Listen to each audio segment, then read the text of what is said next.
first thing we do when we're starting with an actor who wants to become an ape is we go through this whole deconditioning process. We just figure out, like, how do you deepen your awareness like an ape innately has? How do we become the animals that we are, that we already have inside us? And so a lot of that starts with becoming still again and not so mentally active and cerebrally driven. So the whole process is a lot about starting with breathing and getting down into rooting down and being centered and deepening your frequency. That like an ape has such a presence about them. And what is it? What is it? What makes an ape so present?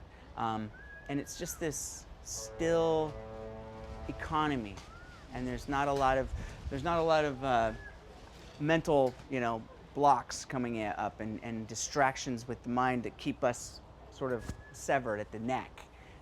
They are connected to the ground, and there's a centeredness and weight to them, and an economy and a resiliency in their muscles. They have this they're always like in a ready state. There's a soft connection to the ground, pressed into the ground, but it's weighted but soft. So they don't use a lot of hard muscles to work. Everything is, the strength comes from inside.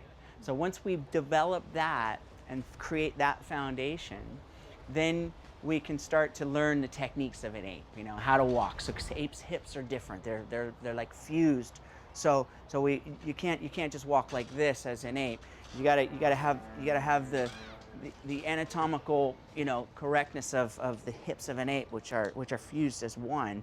So they tend to pull the leg, and then there's this sort of, the tailbone is slightly tucked under, and there's again soft connection with the legs.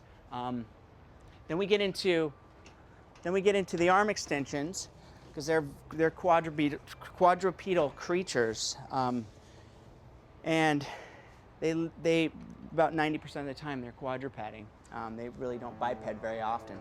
So again, you find that first position in your arms, and you slowly start developing the quadruped walk and figuring out how to make that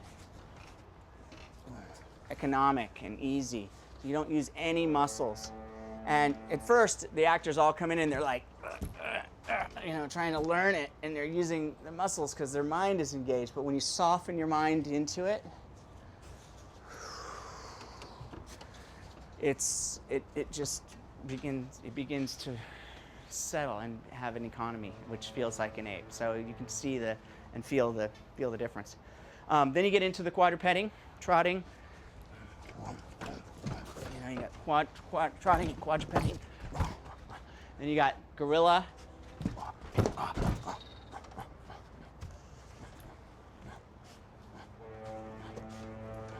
Much more posturing. And then you have the orangutans that are very still, very economic. So those are the differences of the apes, and in a nutshell. But the process is all about stripping yourself down and just finding that animal in you.